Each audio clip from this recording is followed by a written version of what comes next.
وہ جالا جو تھا نا وہ تشدد پسندی کا اور اس طرح کی اور چیزیں جو تھی تو وہ میرا خیال ہے ہٹ گیا ہے.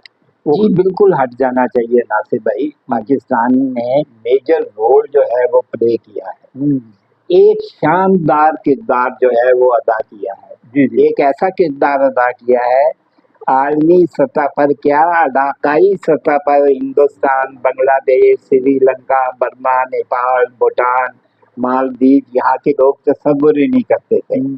امریکن ہی میں نہیں, یہ جو بھارت ہے اس نے بھی بین الاقوامی سطح پر پاکستان کا امیج مسخ کرنے کا کوئی دقیقہ کبھی فروگزاشت نہیں کیا, تعارف بنایا. یورپ میں بھی بعض ان کے کارندے, ان کی لابیاں انڈین موجود ہیں اور اسرائیلی لابیاں بھی.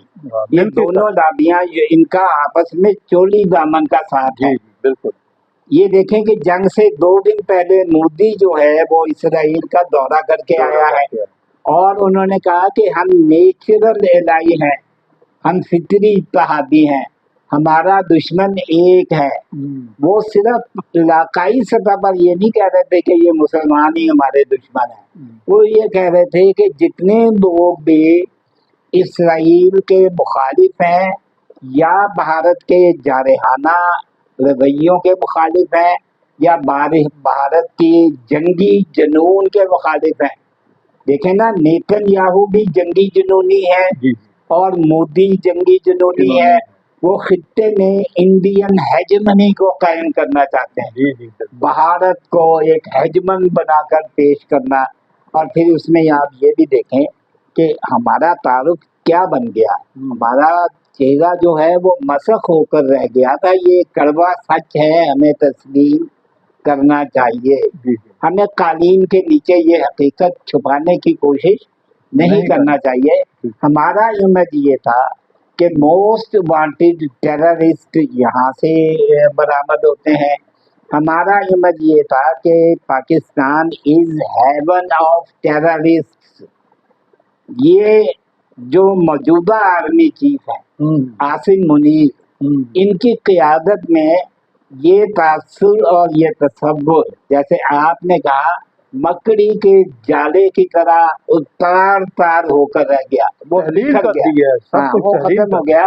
اب یہ آیا کہ پاکستان دہشت گردی کا استعارہ نہیں ہے, دہشت گردوں کی جنت نہیں ہے, بلکہ یہ امن پسند لوگوں کا ملک ہے. اس کی فوج یعنی دنیا میں تو سیاستدان تو کرتے ہیں, یہ جو ڈپلومیٹس ہیں وہ بھی سفارتکاری کر کے امن کی کوشش کرتے ہیں. جس ملک کا آرمی چیف فیلڈ مارشل خود امن کا ایک پیامبر بن کر بالکل کبھی امریکہ کا, کبھی کسی ملک کا, کبھی کسی ملک کا دورہ کرے, تو اس کا مطلب یہ ہے کہ پاکستان کا ایک سافٹ امیج بنانے میں بھی موجودہ عسکری قیادت نے ایک کلیدی کردار ادا کیا ہے. بالکل. باقی باتیں ہیں مقامی سیاست کی, مقامی سطح کی, ان کی طرف ہمیں فی الحال توجہ نہیں دینا, کیونکہ قیادت جب بڑا کام کر رہی ہو تو ان کی بازو مروڑنے کی کوشش نہیں کرنی چاہیے, ان کی ٹانگیں کھینچنے کی کوشش نہیں کرنا چاہیے, تو اس کی تعریف بھی ہونی چاہیے. بالکل. اور سپورٹ بھی کرنا چاہیے. بالکل. کیا آپ سمجھتے ہیں کہ اس معاہدے کی نہ ہونے کی ایک وجہ وہ جو افزودہ یورینیم ہے وہ ہو سکتی ہے, یہ وجہ بن سکتی ہے, کیونکہ ایران نہیں چاہتا کہ میں بالکل یہ یورینیم امریکہ کے حوالے نہیں کروں گا. اور امریکہ کو مطلب یہ کیسے انہوں نے یہ سمجھ لیا کہ اگر ان کے پاس ایٹم بم آ گیا تو یہ ساری دنیا کو یا اسرائیل کو یہ تباہ کریں گے. تو اس کی میرا خیال ہے یہ بالکل غلط سوچ ہے ٹرمپ کی اور نیتن یاہو کی.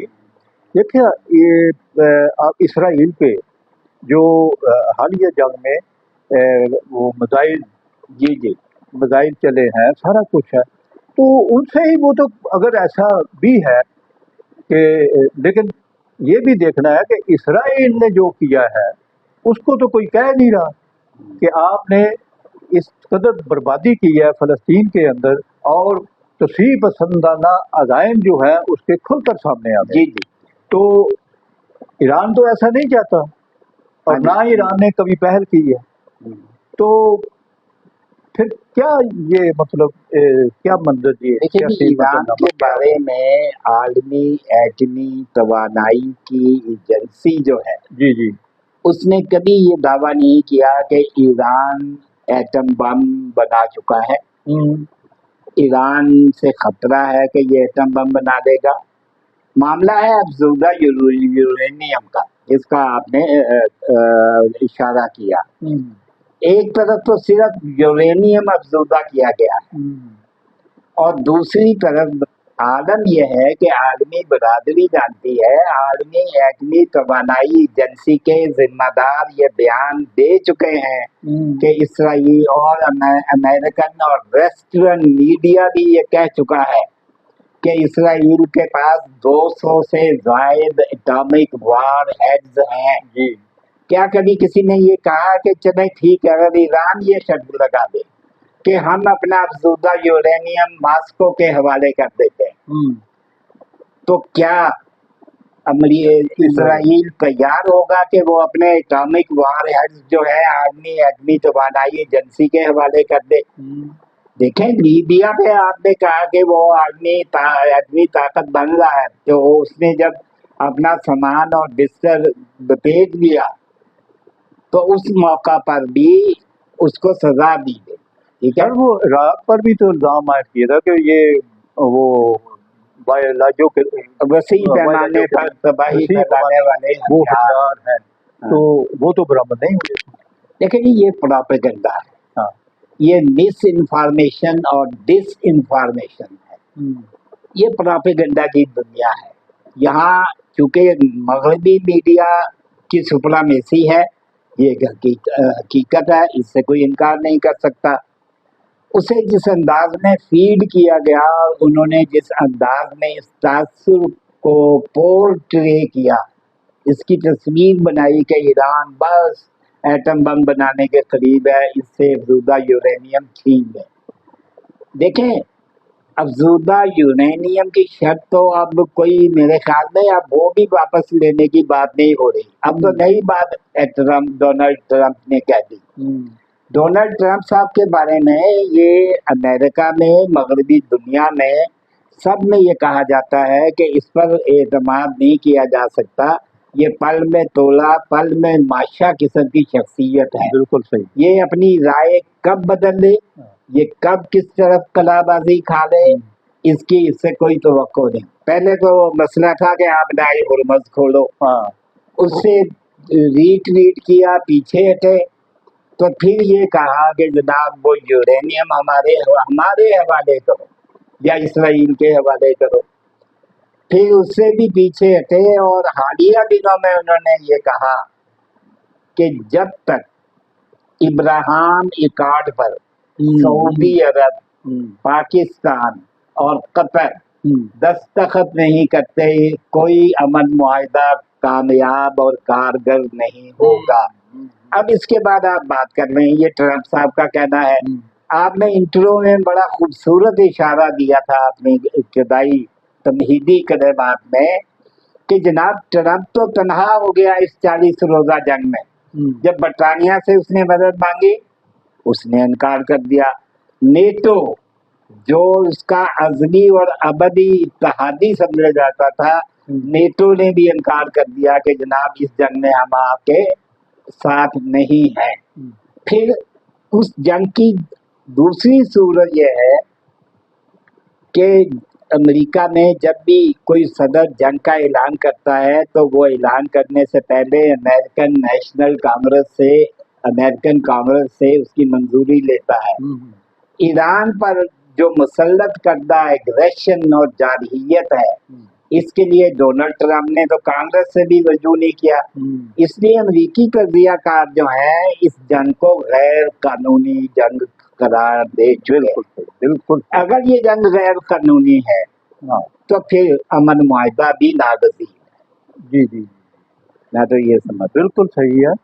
تو یہ یعنی دستخط کے حوالے سے جو بات ہو رہی ہے چل رہی ہے ان کی طرف سے، وہی آپ کی بات کہ اب نہ وہ آبنائے ہرمز اور نہ ہی وہ افزودہ یورینیم اب اسرائیل کو بیچ میں لے آئے ابراہیم کارڈ، تو وہ اس پہ دستخط کرو، یعنی اسرائیل کو تسلیم، ابراہیم کارڈ پر دستخط کا مطلب ہے اسرائیل کو تسلیم کر لو۔ اچھا، تو کیا جن ممالک قطر وغیرہ، سعودی عرب، پاکستان تو بالکل نہیں ایسا کرے گا، دوسرے ممالک جو ہیں وہ بھی میرا خیال ہے کہ نہیں کریں گے، یا انہیں یہ اندازہ ہو جانا چاہیے کہ اب امریکہ سپر پاور نہیں ہے۔ جی امریکہ سپر پاور نہیں ہے، ایران نے اس کی سپرمیزی ختم کر دی ہے۔ جی ٹھیک ہے، اس وقت میری اپنا اوپینین ہے کہ اس وقت جو ہے چین جو ہے نا سپر پاور ہے، اور کیونکہ اس کی ٹیکنالوجی جو ہے وہ حیرت انگیز ہے، جس کو بھارت پر بھی آزمایا گیا ہے، ہم نے الحمدللہ جنگ جیتی، مئی 2025 کی جنگ ہم نے وہ جنگ جیتی ہے، اور یہ جنگ بھی اس کا تو تھا کہ ایران جو ہے وہ بس ایک دو دن کی مار ہے، ہم حملہ کریں گے، یہ کریں گے، قبضہ کر لیں گے، ایسا تو نہیں ہوا۔ تو پھر وہ ان کو سوچنا چاہیے کہ اب جو ہے وہ طاقت کا توازن جو ہے نا وہ اس پلڑے میں نہیں ہے، دوسرے پلڑے میں جا چکا ہے۔ جی، اس کا ادراک، کامل ادراک میں سمجھتا ہوں ڈونلڈ ٹرمپ کو بھی ہے، امریکن کابینہ میں شامل لوگوں کو بھی ہے۔ جی ڈونلڈ ٹرمپ کی ضد اور اس کی جو ایک مخصوص ہٹ دھرمی اور دھمکیاں دینے کی عادت ہے، اس کی وجہ سے اس کی کابینہ میں انتشار ہے، داخلی انتشار ہے اس کی کابینہ میں۔ اس کا اٹارنی جنرل استعفیٰ دے چکا ہے، ان کے کئی جنرلوں کو انہوں نے خود نکال دیا ہے، کک آؤٹ کر دیا ہے۔ پھر یہ کہ حالیہ دنوں میں ان کی ایک اہم ترین کابینہ کی رکن جو ہے اس نے اپنا استعفیٰ جمع کروا دیا ہے۔ تو ایسے ہی دیکھیں، آپ کی یہ بات 100% درست ہے کہ جناب اپنا عالمی طاقت اب صرف اور صرف چائنا ہے۔ اقتصادیات جس ملک کی مضبوط ہے، اب اکانومیکل سپرامیسی سے بات بنے گی۔ جی بالکل، اب بات ویپنری سپرامیسی سے نہیں بنے گی، اب بات پیٹرو ڈالر کی سپرامیسی سے نہیں بنے گی۔ اب بات اگر بنے گی تو وہ اقتصادی بالادستی کی بنیاد پر بنے گی، اور اکانومیکل سپرامیسی کے لحاظ سے دنیا کی اوریجنل اینڈ جینوین جو سپر پاور ہے وہ چائنا ہے۔ اسی لیے پاکستان نے چائنا کے ساتھ بھی دوستی کا ایک جو پرانا اور دیرینہ رشتہ ہے اس کو برقرار رکھا ہے۔ وزیر اعظم بھی وہاں گئے ہیں، صدر زرداری بھی گزشتہ دنوں وہاں گئے تھے۔ تو مطلب یہ ہے کہ چائنا ایک، اور ٹرمپ صاحب بھی گئے تھے، اور اس کی تصاویر شائع ہو چکی ہیں کہ شی جن پنگ امریکہ کے چائنا کے جو صدر ہیں وہ کس انداز میں کھڑے ہیں، ان کی جو باڈی لینگویج ہے وہ، اور ٹرمپ کی باڈی لینگویج کیا تھی۔ صحیح بات، یہ وہ لرزا ہوا تھا، اندر سے ٹوٹ پھوٹ کا شکار تھا، اور ایک خول تو اوپر لوگ ماسک تو چڑھا ہی لیتے ہیں، اپنی سیاست بھی کرنی ہے انہوں نے، لیکن بہرحال اب چیزیں جو ہے وہ تبدیل ہو رہی ہیں، ہو چکی ہیں، اور آئندہ بھی یہ سیاسی منظرنامہ، عالمی سیاسی منظرنامہ تبدیل ہو جائے گا۔ بہت شکریہ سر، آپ کی فکر انگیز پرمغز گفتگو